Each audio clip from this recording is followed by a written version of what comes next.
प्रेम से बोलिए सद्गुरु भगवान की जय। सर्वप्रथम तो एक प्रार्थना हमारे बीच में उपस्थित बहुत सी माताएं बहनें, बहुत से महापुरुष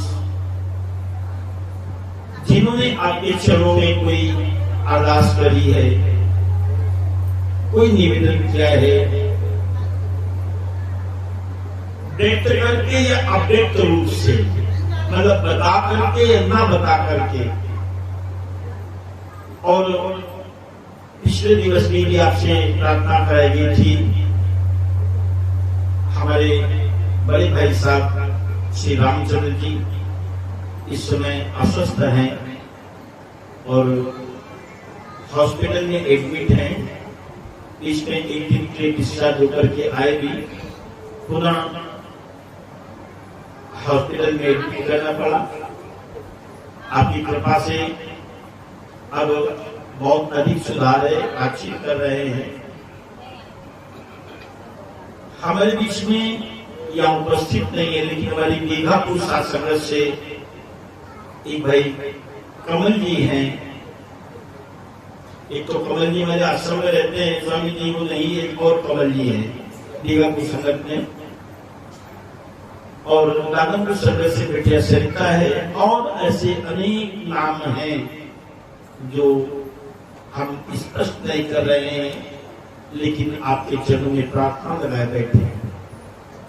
बहुत से हमारे वो नौजवान जो रोजगार की तलाश में, बहुत से हमारे वो भाई बहने अपने पारिवारिक दायित्व की पूर्ति के लिए, बेटों के संस्कारों के लिए, बेटियों के संस्कारों के लिए, वर विवाह के लिए प्रयासरत हैं, लेकिन सफलता नहीं प्राप्त हो रही है। उन सबके लिए एक प्रार्थना, और ये प्रार्थना जब हम अपने लिए करते हैं, ये सुनता तो है, लेकिन इतनी शीघ्रता नहीं करता है। लेकिन जब प्रार्थना दूसरों के लिए करते हैं तो जल्दी सुनता है। और अगर हम यही स्वभाव बना लें, गोस्वामी जी का ऐसा मत है कि परहित है जिनके मन माही और तिनका जग कछ दुर्लभ नहीं। जिनके मन में परमार्थ की भावना है, लोक कल्याण की भावना है, उनके कार्य स्वतः सिद्ध होने लगते हैं। वो अलग बात है कि जिसमें हमारा हित नहीं है और हम लोग चाहते हैं तो ये देता नहीं है। तो आइए सबके लिए एक जय घोष से प्रार्थना करेंगे। साथ में इस परिवार के लिए, भाई राम बाबू जी के परिवार के लिए, इनकी पत्नी, बेटे, बहू, पौत्र, पौत्री। देखिए, जो ब्रह्मज्ञानी संत होते हैं उनके आत्मा के कल्याण के लिए कुछ नहीं कहना है। वो तो ज्योति ज्योति समा गए, ये घटाकाश महाकाश में एकाकार हो गया। ये आत्म ज्योति परमात्मा ज्योति में लय हो गई। लेकिन ऐसी प्रतिकूल परिस्थितियों में, ऐसी प्रतिकूल परिस्थितियों में परिवार का साहस बना रहे, धैर्य बना रहे, और जो दायित्व, जो जिम्मेदारियां भाई राम बाबू जी के द्वारा निभाई जाती थी, अब उनका वहन कौन करेगा? भाई हमारे भोला जी, उनके पुत्र। तो ऐसी संकट की घड़ी में इनको साहस मिले, इन्हें धैर्य मिले, वो योग युक्ति मिले, आपका आशीष मिले, और एक परिवार उसी प्रकार से सुचारू रूप से चलता रहे, इनके मन में शांति हो। सद्गुरु भगवान की जय, सद्गुरु बाबा धीर सिंह महाराज की जय, जय श्री मेहताब। आज की संगत भाई राम बाबू जी के महान निर्वाण और तदुपरांत उसके पश्चात हमारी हिंदू रीति रिवाजों में जन्म से लेकर के मृत्यु तक 16 संस्कार होते हैं। अंतिम संस्कार से वो कार्य समाप्त हो जाते हैं, उसके बाद प्रेत कर्म प्रारंभ होते हैं। कोई त्राता करता है, कोई नौबात करता है, कोई 10वां करता है, फिर 13वीं होती है। अलग अलग जहां जैसा चलन हो जाता है, परंपराएं चलती रहती है। परिवारिक जनों के द्वारा इस कार्य को एक सुंदर रूप दिया गया और वो सुंदर रूप क्या दिया गया, वो 13वीं न होकर के ब्रह्म भोज हो गया। उसे तो ब्रह्म भोज किया जाता है तो पूरा क्षेत्र का छेदन होता जाता है। उसमें भी कितने ब्रह्मज्ञानी आते हैं। आज ये भोज हो रहा है, ये ब्रह्मज्ञानियों का भोज है और ब्रह्मज्ञानी की बड़ी महत्ता है। कहते हैं जैसे सर सरिता सगल में समंदर बड़ो, मेरु में सुमेर बड़ो, जगत में बखान है।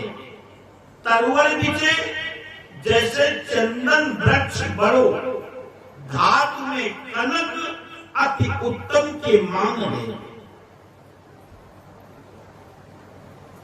पंचम में हंस, राजन में शार्दूल, रागन में श्री राग, पारस पसार है। और ज्ञानन में सत्य ज्ञान, ध्यानन में गुरु ध्यान, और सकल धर्म में गृहस्थ प्रधान है। ब्रह्मज्ञानी शब्द क्या होते हैं, ये अपने घर गृहस्थी का पालन करते हुए ब्रह्मा की जो मैथिली सृष्टि वर्तमान में चल रही है, इस सृष्टि को चलाते हुए, संतानोत्पत्ति करते हुए, अनाज उत्पन्न करते हुए, व्यापार करते हुए, बल व्यवहार करते हुए और फिर राम का भजन करते हैं। इस सदगुरु को द्वारा जो आत्मा का ज्ञान मिलता है, भगवान का ब्रह्म का ज्ञान मिलता है, इसे अनुसंग समझ करके जो चलते हैं वो सच्चे ब्रह्मज्ञानी संत होते हैं। और ब्रह्मज्ञानी की बड़ी महत्ता होती है। अब ये जो गुरुमत का पंथ है, इस पर जो चलने वाले हैं, इस रहस्य से वो लोग जानते हैं। लेकिन जो कर्म कांड में उलझे हुए हैं, बुराई नहीं है कोई, कर्मकांड करना कोई बुराई नहीं है। ये उसी प्रकार से है जैसे आपका बच्चा कहाँ जाता है प्रारंभ में, शुरुआत में पहले तो 1, 2, 3, 4 चल रहा था, तो नर्सरी KG और KG AB धने काका चल गया, आपको मालूम नहीं है। हम तो सरकारी स्कूल में पढ़े कक्षा 1, कक्षा 2, कक्षा 3। जैसे प्रारंभ में बच्चा नर्सरी में जाता है, 1 में जाता है, धीरे धीरे वो 5 तक जाता है, 8 पढ़ लेता है, फिर हाई स्कूल कर लेता है, फिर हायर सेकेंडरी में चला जाता है, फिर ग्रेजुएशन की ओर बढ़ जाता है, फिर डिप्लोमा करता है कि डिग्री करता है कि PhD करता है। कहते हैं PhD भी इसके बाद पता है क्या होता है, हमको उसका अधिक ज्ञान नहीं है। उसी प्रकार से जप तप व्रत जम नियम अपारा, ये थोड़े कर्म नहीं है, बहुत है। ये कालभूषणी जी कह रहे हैं, जप तप व्रत जम नियम अपारा, और यही श्रुति कह शुभ धर्म आचारा। जप तप व्रत जम नियम, अब बाद में कह दिया अपारा, कोई सीमा नहीं, कोई संख्या नहीं है। यही श्रुति का, श्रुतियों का ऐसा मत है, श्रुतियां ऐसा कहती हैं कि सत्याएं ये शुभ कर्म है, धर्म मार्ग के शुभ आचरण है, शुभ कर्म है। लेकिन जो आत्मा का ज्ञान है, जो ब्रह्म का ज्ञान है, इस सर्वोच्च डिग्री है ऊपर वाली, जिस डिग्री के बाद किसी डिग्री की आवश्यकता नहीं पड़ती है। जो कर्मकांड में लिप्त हैं, वो इस मर्म को नहीं जानते हैं। वो रामायण में, गीता में पठन पाठन करते हैं, पढ़ भी लेंगे और पढ़ा भी लेंगे। पठन और पाठन, इनका पठन पाठन करने के बाद भी, उन शब्दों को उच्चारित करने के बाद भी इसके मर्म को नहीं जानते हैं। इसके मर्म को तब समझते हैं जब किसी ब्रह्मज्ञानी संत की शरणागति कहते हैं, उसके बताए वचनों का अनुसरण करते हैं, और जब भी कभी उन वचनों को पालन करने में किसी भी प्रकार की असुविधा या अवरोध आता है, तो बड़ी मजबूती से, बड़े धैर्य से उसको निभाते हैं, पार कर जाते हैं। तब हम किस श्रेणी में पहुंचते हैं? ब्रह्मज्ञानी की श्रेणी में पहुंचते हैं। और ब्रह्मज्ञानी, इसका कोई रंग रूप आदेश की बात नहीं। यहां पर आप जिस परिधान में हैं, उसी परिधान में। लेकिन महत्ता कितनी बड़ी है। अगर गुरु ग्रंथ साहब को उठा करके देखो, ये सिखों का ग्रंथ है। सिख का मतलब होता है शिष्य। सिख पंजाबी शब्द है, गुरुमुखी शब्द है, और शिष्य हिंदी शब्द है। तो जब गुरवाणी को उठा करके देखोगे तो ब्रह्मज्ञानी है क्या, आपको तब पता चलेगा। अगर आपने गीता विचार पढ़ी होगी, उसमें भी उल्लेख है। अगर आपने पढ़ी होगी ओम मेहता वाणी, उसमें भी उल्लेख है। उसमें भी ऐसा आया कई कांडों में। ब्रह्मज्ञानी सब सृष्टि का कर्ता। एक बात को समझें, जो आपको ज्ञान मिला है, हमको लगता है बाबा ने को दिया है, क्या है बताओ। ना बढ़िया घर दुआर बनो है, ना मेरे गवा की नौकरी लागी, ना मेरे बेटेवा का बियाह हुए तो हो गए। अब बताओ कितनी परेशानी है, हमें थोड़ा कर्जों देख है, खाद माट की तंगुल बहाय नहीं है, कितनी परेशानी है। ये ऐसे विचार आते हैं, आना स्वाभाविक है, बड़ी बात नहीं है। क्यों चाहते हैं? ऐसे विचारों का आना, ऐसे विचारों का मन में स्फुरण होना, वो स्वाभाविक इसलिए है क्योंकि इन्हीं व्यवस्थाओं के बीच में जीते, इन्हीं व्यवस्थाओं के बीच में जीते हैं। और जितनी भी चीजें जुड़ी हैं, किससे जुड़ी है? सिर्फ शरीर से। ये आत्मा से जुड़ी चीजें नहीं है। लेकिन जब आप शरीर भाव से थोड़ा ऊपर उठते हैं, ज्ञान दान का समय आया, ज्ञान हमने ले भी लिया, बाबा जी ने ज्ञान दे दिया। कोई वो तो है नहीं कि जो खुला है भाई, एक बैठो या 100 बैठो, ज्ञान पट रहा है, ज्ञान प्राप्त कर लो। कोई सोच भी नहीं है कि नहीं तो पैसे जमा करना है, ऐसा भी नहीं है। तो हम आकर के ज्ञान को ले लेते हैं, लेकिन उसी प्रकार से समझो कि जैसे एक नशेड़ी को भांग को बच्चे से घोटी जाए, उसमें तमाम चीजें मिला दी जाए, स्वास्थ्यवर्धक, नशा भी और स्वास्थ्य भी हो। कहते ठंडाई में अच्छा मदिरा पान करने वाले, अगर वो किसी को पिलाओ और वो मुंह में तो भरे लेकिन निगले ना, जो निगलने की प्रक्रिया होती है, गले से नीचे उतारते हैं, वो ना करे और फिर बाहर बुलंद कर दे, उल्टी कर दे, खुला कर दे, तो क्या उसके अंदर नशा आएगा? वो नशा नहीं आएगा। वो तो जब जाएगा, आपके आंखों में जाएगा, पाचन तंत्र काम करेगा, उसे भस्म करेगा, अलग अलग बांटेगा, उसका जो मद है, उसका नशा है कि तुम्हारी एक कोशिका में पहुंच जाएगा। ऐसे ही ज्ञान है। बाबा जी ने ज्ञान दिया, हमने बाजू वचन सुने, सुन करके वचनों को मैंने बस सुना और निकाल दिया। माना कि हम सत्संग भी आते रहे, महापुरुषों की विचार भी सुनते रहे। बहुत अच्छा बोल रहे थे महापुरुष। वो बहन जी का सवाल तो बहुत बढ़िया था। वाहवाही तक भी नहीं सीमित था। जब तक इस अमृत का पान नहीं करेंगे, ये अंदर से जज्ब नहीं करेंगे, पचाएंगे नहीं, तब तक इसका आपको लाभ नहीं प्राप्त होगा। वैसे ही जैसे आप भोजन करते हैं, आप अच्छा से अच्छा भोजन कर लें, लेकिन वो पाचन तंत्र आपका काम न करे, पचे ना, अपच हो जाए, तो जिस भोजन से आपको पोषण मिल रहा था, उसी भोजन से आपको क्या मिला? पोषण नहीं मिला, बल्कि रोग मिल गया, परेशानियां मिल गई, पेट में दर्द पैदा हो गया, हमें उल्टी हुई या अपच हो गई, खट्टी डकारें आई, जो भी हुआ था तो अच्छा, लेकिन ऐसा क्यों हुआ?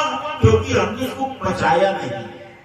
ऐसे ही जो लोग पचा लेते हैं वो सच्चे ब्रह्म ज्ञानी होते हैं। और उनके बारे में कहा गया है कि ब्रह्म ज्ञानी सब सृष्टि का कर्ता, ब्रह्म ज्ञानी सद जीवे नहीं मरता,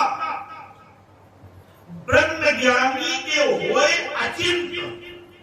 ये तो गाड़ी पर चिंता लपेटे घूमे रहे, सत्संग भी बड़े कुरान और गाड़ी पर चिंता, और चिंताएं इतनी है कि जो दिखाई पड़ती हमारे चेहरे पर, अपने आप बता रही है हम किस चिंता से ग्रसित हैं। निश्चिंत नहीं है, निशंक नहीं है, शंकाएं भी भरी पड़ी है, कहती में शंका भरी है। पुराने परिवारों के जब मन में ये शंकाएं आ जाती है, ऐसी लागत है कहीं बात तो नहीं है, मन में शंका आ गई। अच्छा, जो संशय होता है ना, शंका होती है, जब तक इसकी निवृत्ति नहीं होती है तब तक इसका प्रभाव भी नहीं खत्म होता है। वो कहीं ना कहीं आपके अंदर बना रहेगा, उसके दुष्प्रभाव दुष्परिणाम भी आएंगे। ब्रह्म ज्ञानी सजीव नहीं मरता, ब्रह्म ज्ञानी के होए अचिंत्य, ब्रह्म ज्ञानी का निर्मल मंत्र, ब्रह्म ज्ञानी जिस करे प्रभु आप, ब्रह्म ज्ञानी का बड़ प्रताप, ब्रह्म ज्ञानी का दृढ़ बड़भागी पाइए, ब्रह्म ज्ञानी को बलि बलि जाइए, और ब्रह्म ज्ञानी को खोजे महेश्वर, नानक ब्रह्म ज्ञानी आप परमेश्वर। इतनी मानता है।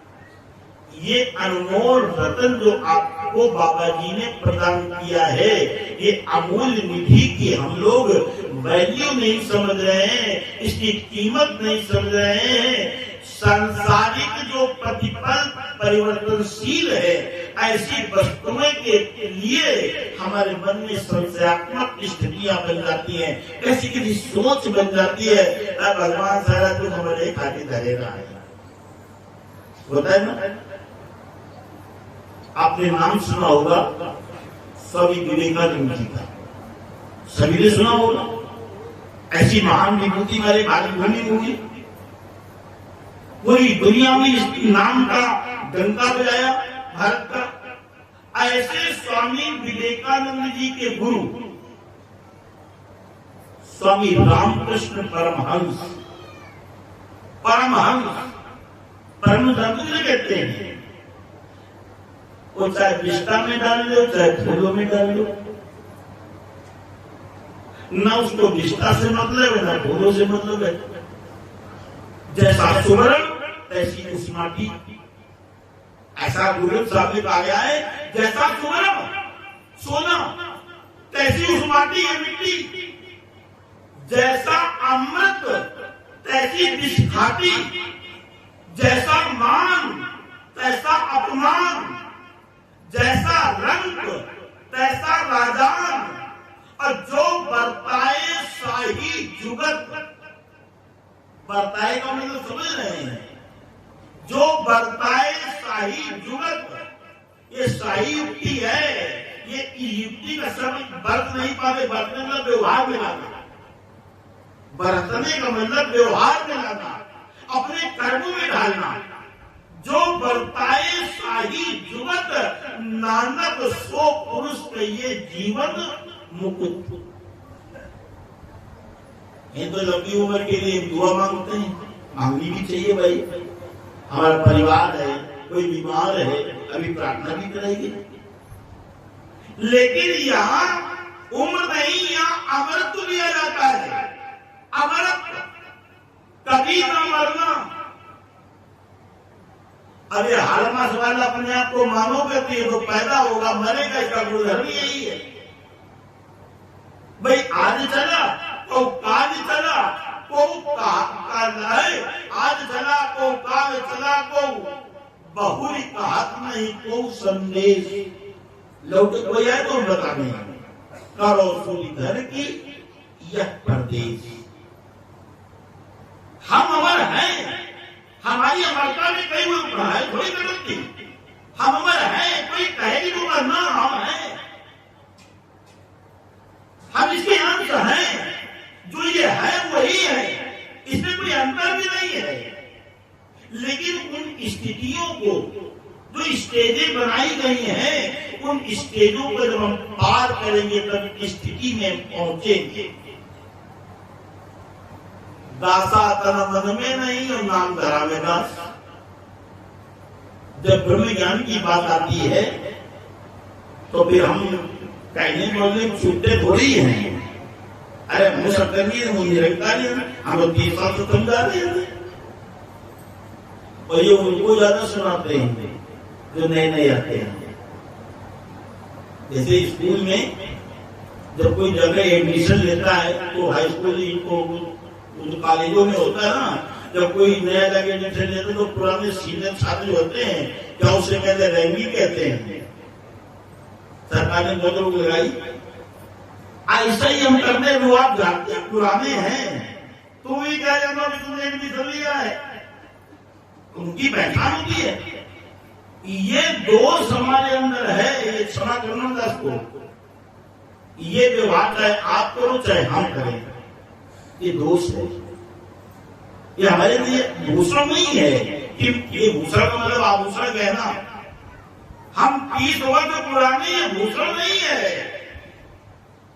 ये भाव हमारे अंदर आ गया कि ये नया है, हम पुराने हैं, ये दूसरा है, ये दोष है। तो जब हम इसको अपने व्यवहार में लाते हैं, तो जानते हो किसी कवि ने लिखा है कि ब्रह्म ज्ञान की सीढ़ियां कोई कोई बिरला चढ़े, और जो चढ़ जाए सीढ़ियां 84 लाख उसकी कटे। इतना आसान भी नहीं है। हमारे बाबा जी कहते थे ये तू घर है प्रेम का और खाला का घर ना है। खाला कहते हैं उसी को, ये प्रेम का घर है और प्रेम में जानते हो शीश कटाना पड़ता है, बलिदान देना पड़ता है, कुर्बानियां होती हैं, या तो चाहना होती है। प्रेम कहाँ है? अजय भैया से बड़ा प्रेम है, राहुल से बड़ा प्रेम है, गायक मारे हमारा थोड़ा काम करवाते हैं, कई लोग भैया के घर में सब्जी पहुंचा देंगे, जितने पैसा को कमाई लेने वाले का रह दो बाबा जी। और यही तक प्रेम है तो ये प्रेम नहीं, ये स्वार्थ है।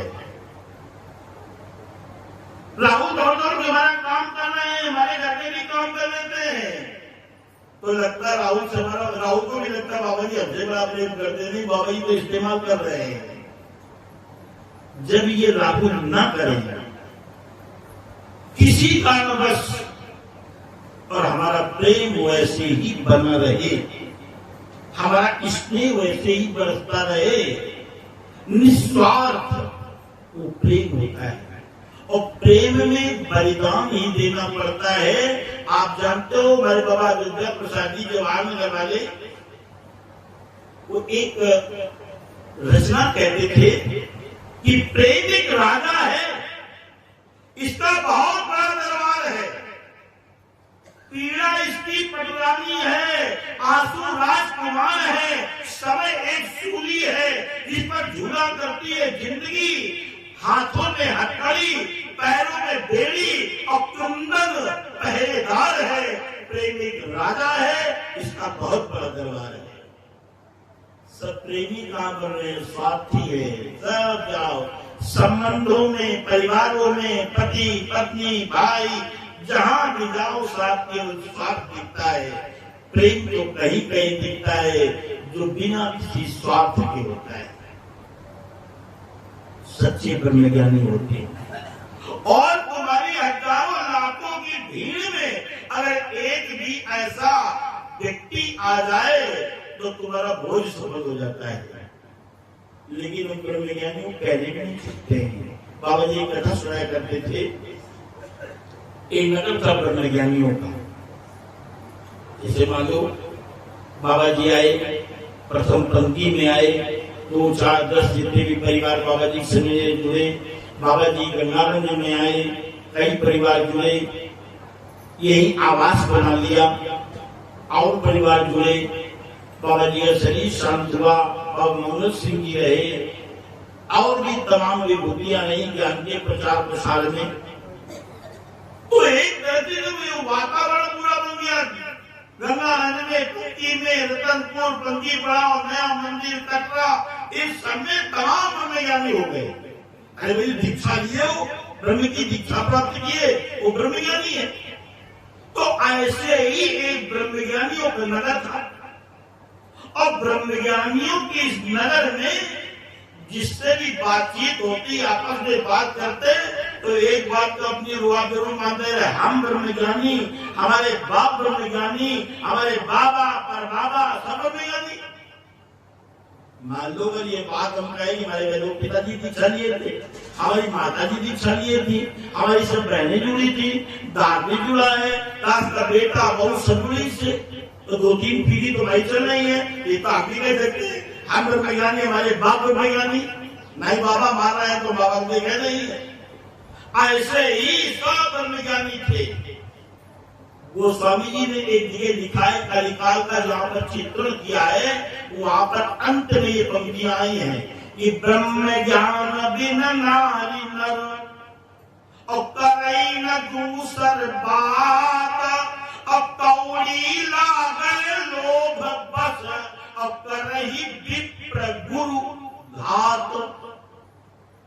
लोभ के वशीभूत होकर के मत ये कौड़ियां, इनके कारण इनके वशीभूत होकर के करई विप्र गुरु घात, गुरु सभी घात कर देते हैं, चुगते नहीं है। आमन जो मौका बिरसा मौका ढूंढे राम तो राव बाबा जी को कहोगी तो रातों में मौका आमन दो, और आपने देखा भी हो। तो इसको देखो, हम ब्रह्मज्ञानी, हमारे बाप ब्रह्मज्ञानी, मेरी बाबा पर बाबा सब ब्रह्मज्ञानी। एक हकीम जी ने जाके वहां अपनी दुकान खोली, कुछ औषधियां जंगल से चुन करके लाते हैं, उनके बाद अनुभव था। आप कुछ शोधित दवाइयां जो लाते आयुर्वेदिक खरीद के लाते। अब जो आवे नारी देखे, लक्षण उसके देखे, उससे पूछे, उसको दवाई दे दे, और दवाई दे दे, और जब वो चलने लगे तो कहा भैया पैसा, आगे पैसा। भाई तुम ब्रह्म, हम ब्रह्म, तुम में ब्रह्म, हम में ब्रह्म, और बूटी में ब्रह्म। ये बूटी की श्रेणी तो है, ये बूटी बुझ की श्रेणी में आती है। जितने भी पेड़ पौधे वनस्पतियां औषधियां हैं, ये उद्भिद की श्रेणी ये भी जीव है। भाई तुम में ब्रह्म, हम में ब्रह्म, बूटी में ब्रह्म, तो किसका देना, किसको देना? इसका कोई जवाब भी नहीं था। अब इधर क्या करिए, शांत हो जाए।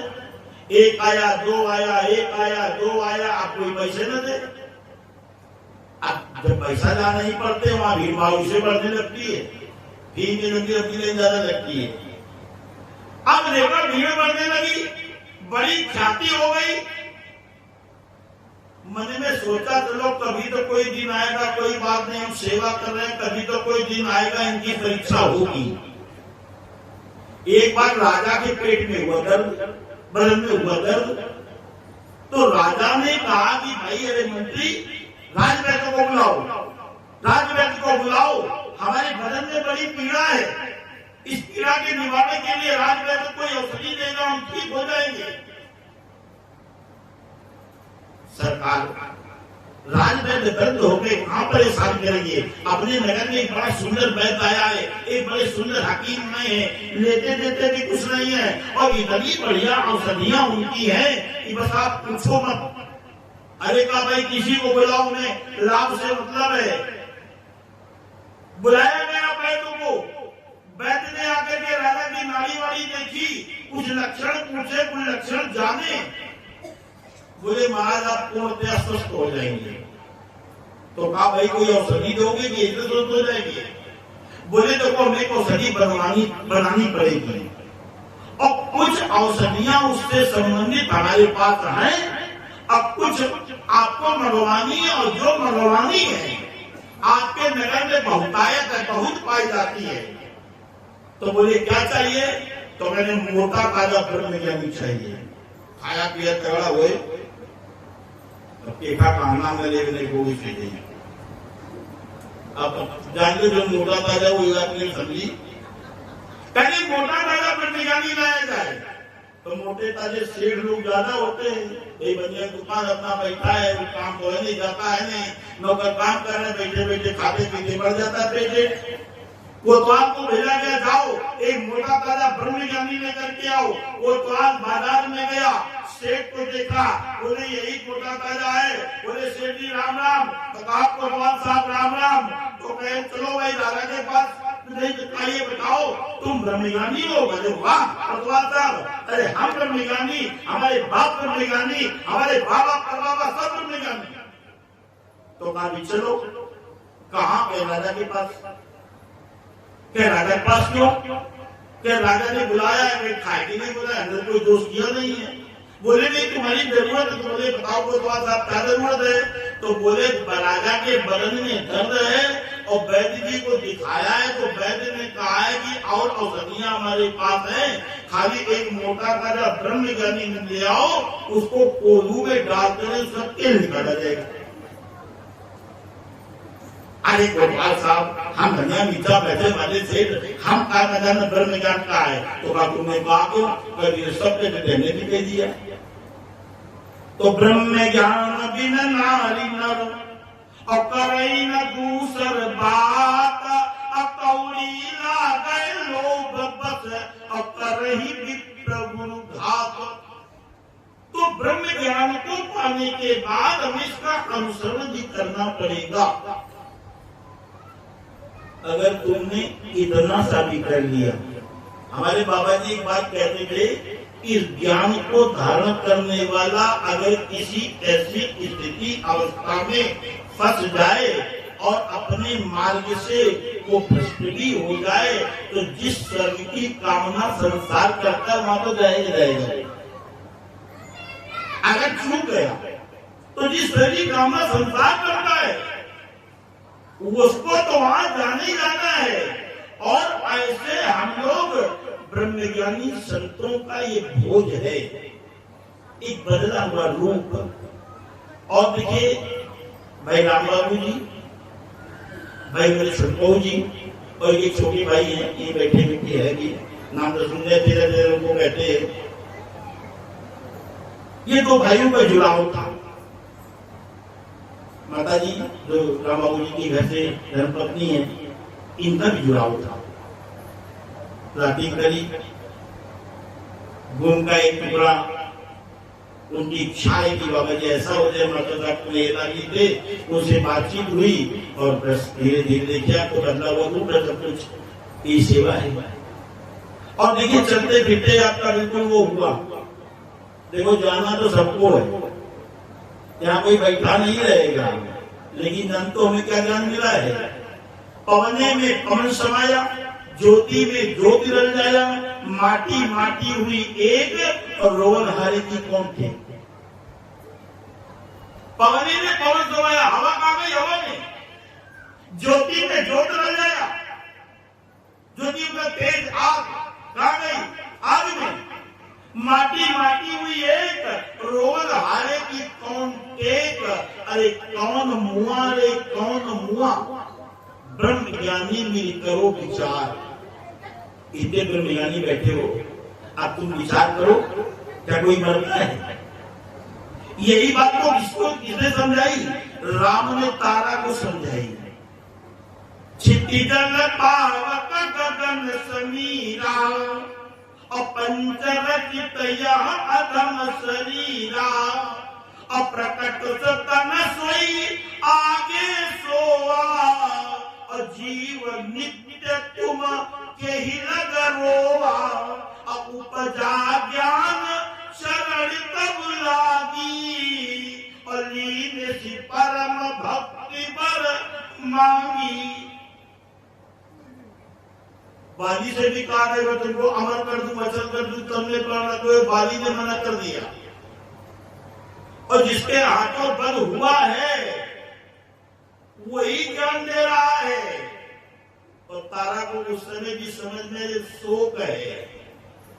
ज्ञान विकलते में तो होता है, विकल होते हैं, विकल होते हैं। ये ज्ञान कब होता है? शास्त्र जी कहने का एकमात्र भाव कि सब अपने गले में चल जाते। रोन हारे की कौन एक, कौन हमारे कौन हुआ, ब्रह्म ज्ञानी मिल करो विचार। ये तो चलिए तो भया, ये शरीर गया, आगे कुछ खबर ना पाई। समय समझा को भैया पता नहीं कब कहते घर कौन चल दे। ये मालूम विचार कब आते हैं? जो हमारे सामने मुद्दा पड़ा होता है, निर्जीव निष्ठेय निष्प्राण क्रंदन होता है। वातावरण में तरंगें ऐसी होती हैं, ऊर्जा ऐसी, वहां की निगेटिव एनर्जी होती है, नकारात्मक ऊर्जा होती है, वो आच्छादित होती है, उसमें आच्छादित होते हैं, उसी के बीच में होते हैं। हमारे मस्तिष्क से वायरस उत्पन्न होते हैं, वैसे अंदर से विचार निकलते हैं, वही हमारे शब्द होते हैं। क्या कहो भैया कौन कहते तो हमारा पता नहीं लोग पास होंगे ले रहा है। अरे तो सवेरे मिल के गए थे, हमने कहा दिन अस्पताल ले जाओ, गाड़ी वाली बैठा के तो आश्रम गए थे। ये ना अगली कुछ खबर न पाई, रोन आन भी उठ चिल्लाई, रोने वाले भी धीरे धीरे। हमारे शरीर में खा पी के लोग ने कहा पता कितनी देर बैठे पर खानों टाइम निकल जाए, रोतो न बने। सच्ची बात है ये। धर्मपाल अवस्थी एक माता जी जानती होंगी, धर्मपाल अवस्थी जी को एक माता जानती हूँ, सभी मोदे जानती होंगी, और कोई नहीं जानता वैद्य में। आपने एक पुस्तक है अपने संस्था की मरघट, उनके साथ ऐसा कुछ घटा था तो उन्होंने रचना करी थी मरघट की। और मरघट में तो बहुत कुछ दिया गया है, उसकी 4 पंक्तियां दास को स्मृति में है। जानते हो क्या क्या होता है मरघट पे? दूर चले अर्थी के पीछे सब यात्रा निकलती ना, तो 4 तो लादे होते हैं और बोलते हैं, और पीछे चलते हैं तो भाई नाम है देखने छुट्टों की नहीं तो हरानी आए रहा है, देखा सोचिए बड़ी सच्चाई है।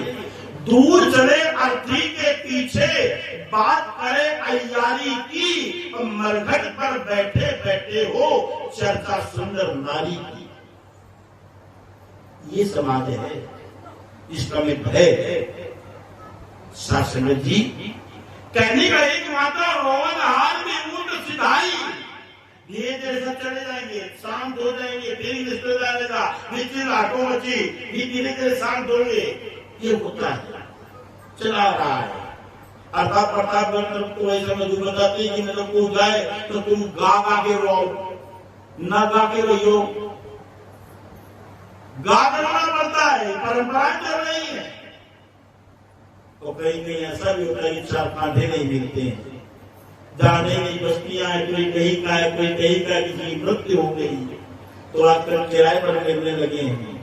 रोने वाले भी किराए पर मिलते हैं, राम नाम शब्द बोलने वाले भी किराए पर मिलते हैं, कंधा देने वाले भी किराए पर मिलते हैं। समाज बदलता जा रहा है। शास्त्र जी दास ये कहना चाहता है कि रोन हाल की उठ सिलाई। किसी ने पूछा बाबा होते जो है तो भारत मोह के बांधे बंद, ये किसमें बने? भ्रम में और मोह में।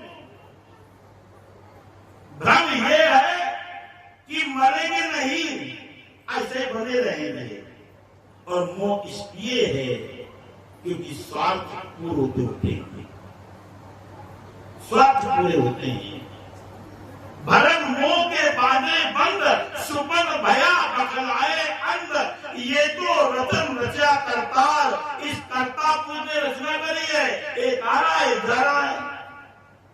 आवन जावन हुकुम अपार। और कहते ना कोई मुआ न मरने जो, कोई मरे नहीं है और ना कोई मरने वाला है। ये आत्मा की बात करें। ना कोई मुआ न मरने जोग, नई बिन से अविनाशी हो। वो का मतलब रहने वाला, ये विनष्टे नहीं है। नैनम छेदम त्रिसत्राणि नैनम दादी का न चेदम प्ले देवतात को न सोचियत का। अरे तलवार काट नहीं सकता, पानी गीला नहीं कर सकता, सुखा नहीं सकता, धूप सुखा नहीं सकती, आग जला नहीं सकती, शत्रु काट नहीं सकता। था भी है भी रहेगा भी, ये पता नहीं। मानो किसी सुन भी लिया तो वह विश्वास नहीं है, मानो विश्वास हो जाए तो वही दृढ़ता नहीं है, उस पर हम टिके नहीं है। इसलिए होते भरम मोह के बांधे बंद, सपन भया बखलाए अंध। ये तो रचन रचा करतार, आवन जावन हुकुम अपार। ना कोई मुआ न मरने जोग, नई बिन से अविनाशी होग। जो ये जाने ए हो नाने, और जानन हारे को गरीब है। ये सब कोई जानता नहीं है। जो जानता है, बाबा जी कहते हैं, मैं बलिहार जाता हूँ, कुर्बान जाता हूँ, जीवन समर्पित करता हूँ, प्राण समर्पित करता हूँ उस पर। जो ये जाने ए हो नाए, जानन हारे को बलि बन जाए। तब नानक गुरु भ्रम चुकाया। इस भ्रम का नाश कौन करता है? गुरु। हमें आत्मबोध कराता है, हमें आत्मा का ज्ञान कराता है और बताता है, देख जो तू है तो मैं हूं, जो मैं हूं सो तू है। कोई भेद है? कोई भेद नहीं। गुरु शिष्य में भी कोई भेद नहीं है। दोनों एक है। साधना का जो पूर्ति काल होता है, बड़ी साधना चल रही है, लेकिन साधना का जो पूर्ति काल होता है, उस स्थिति में गुरु न चेला, पुरुष अकेला, दोनों एक है। व्यवहारिक जगत में एक घट के द्वारा ज्ञान दिया जाता है, एक घट के द्वारा ज्ञान लिया जाता है। इन परमात्मिक में, आध्यात्मिकता में दोनों एक है। जो तू है सो मैं हूँ, जो मैं हूँ सो तू है। बूंद तब तक बूंद है, तब तक सागर से अलग है। और सागर में गई तो फिर बूंद नहीं, वो सागर है। इसे कहते हैं ब्रह्म ज्ञान। तो बड़ी गूढ़ बात है, समझ में आ जाए। ऐसे ब्रह्म ज्ञानियों का भोज हो रहा है, ये तेरे में नहीं हो रही है। बाबा जी ने हमारी पढ़ लिखा है, सब का समय की सीमा समाप्ति की ओर है। और भाई राजू जी से पूछ भी लिया था कि तैयारी, तो तैयारी भी पूरी है। तो समय ठीक है, भी 1 बजा है, 5-6 मिनट बहुत ज्यादा हुए हैं और 5 मिनट हो जाएंगे। तो भाई राम बाबू जी के नाम पर और 10-5 मिनट से ही बाबा जी की पढ़ लिखा है। अक्सर आपने सुना होगा ऐसे अवसरों पर, या कोई ऐसा विषय आता है तब ये पढ़ आते हैं कि जग है एक मुसाफिर खाना, जग है एक मुसाफिर खाना, जग है एक मुसाफिर खाना।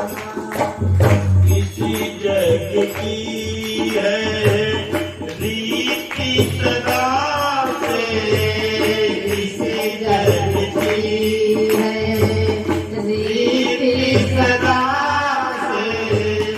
एक आना एक जाना, जग है एक मुसाफिर खाना, जग है एक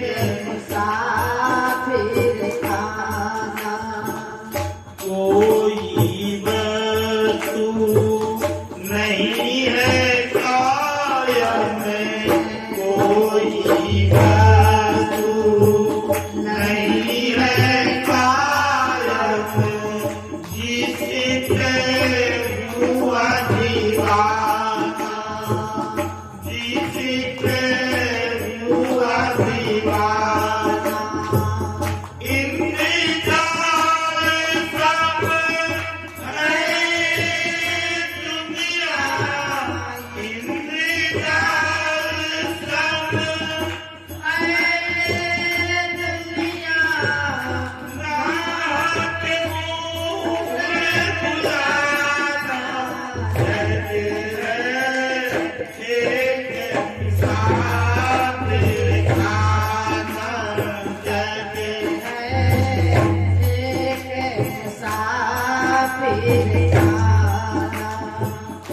इसी जग की है रीति सदा से इसी जग की है रीति सदा से एक आना एक जाना जग है एक मुसाफिर खाना जग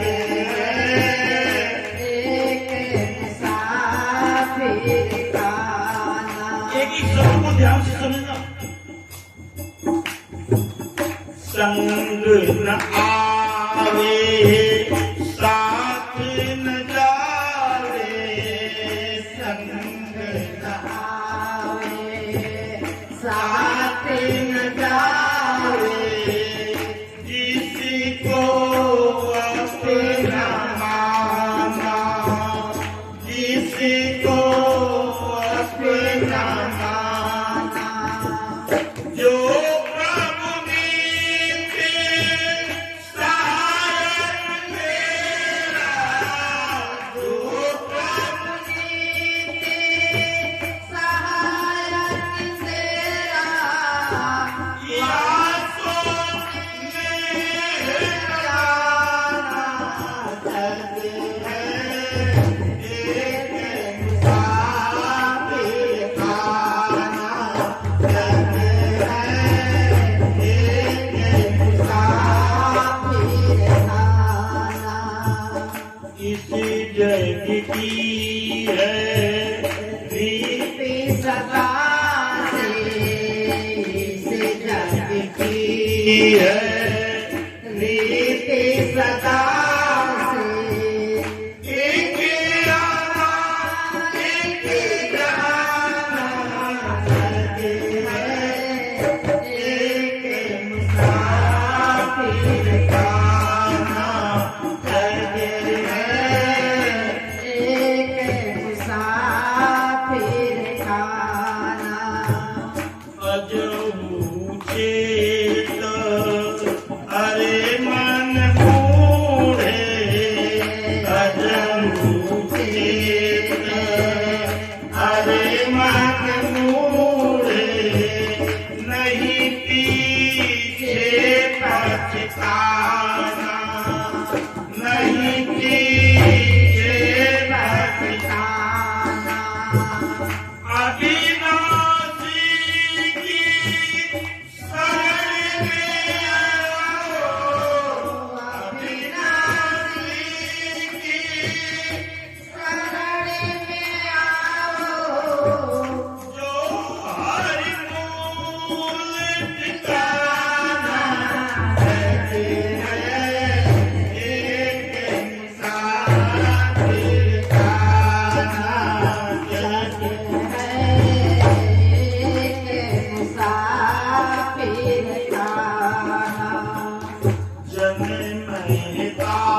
खाना, मुसाफिर खाने का तात्पर्य आना और जाना।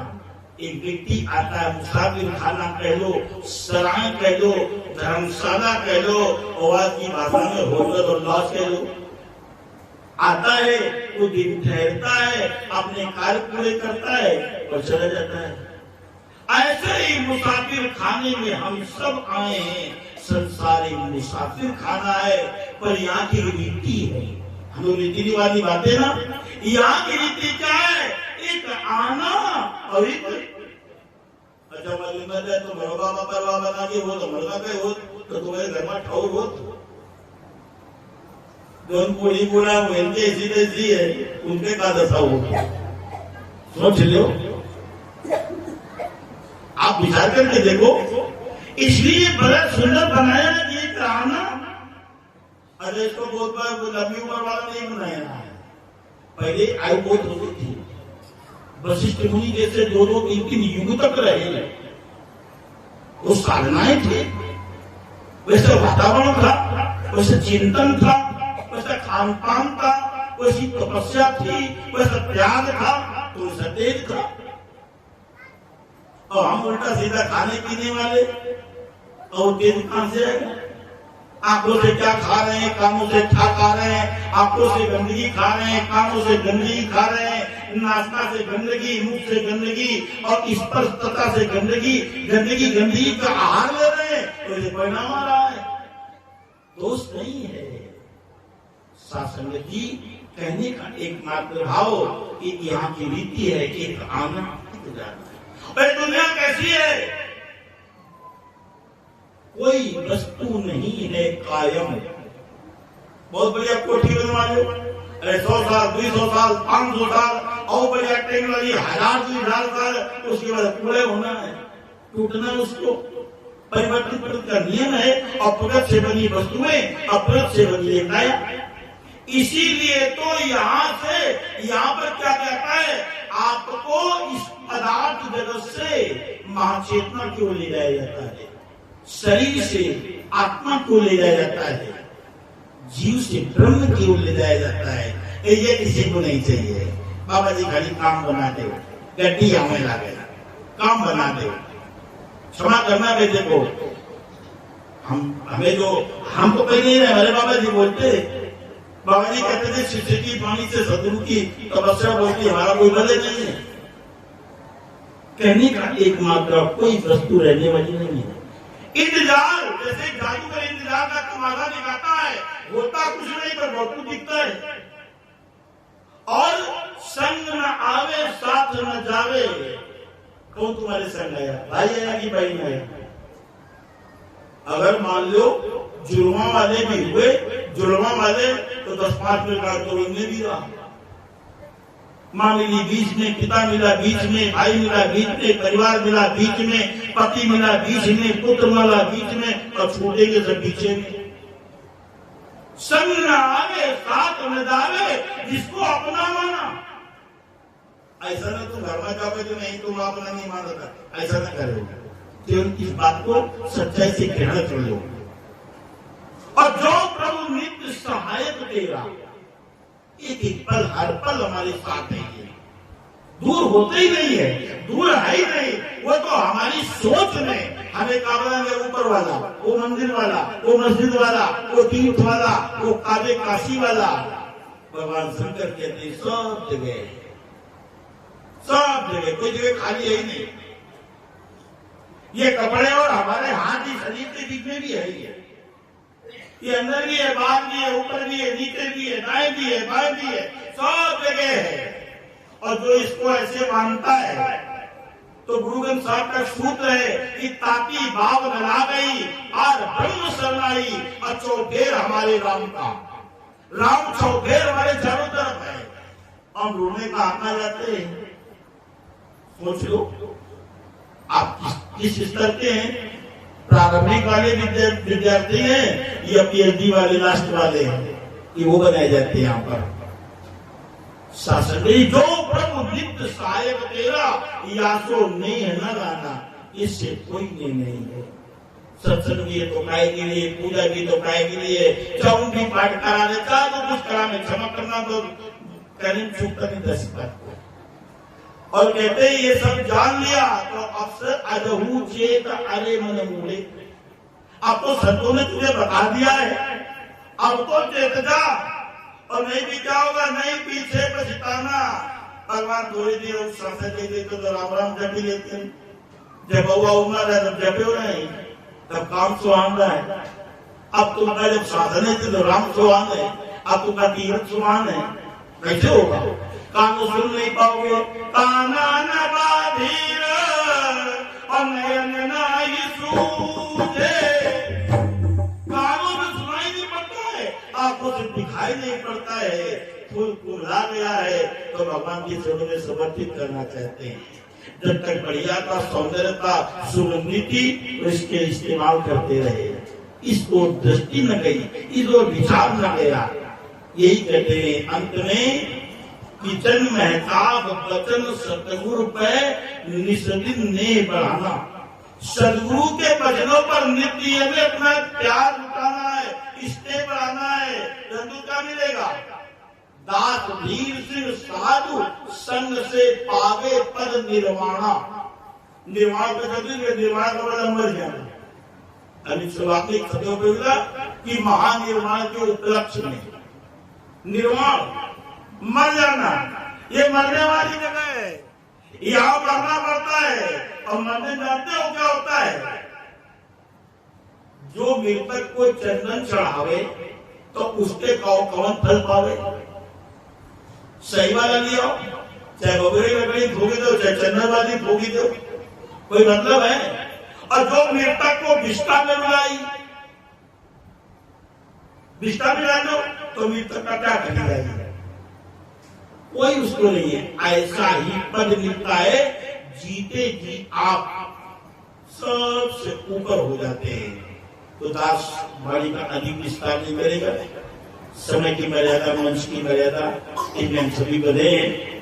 गर्मा गर्म खाना भी तैयार है, आप सभी भोग लगावें, परिवार को आशीष प्रदान करें और इस इनके बनने के भोज को, इस कर्म को आप लोग सफल करें। सद्गुरु भगवान की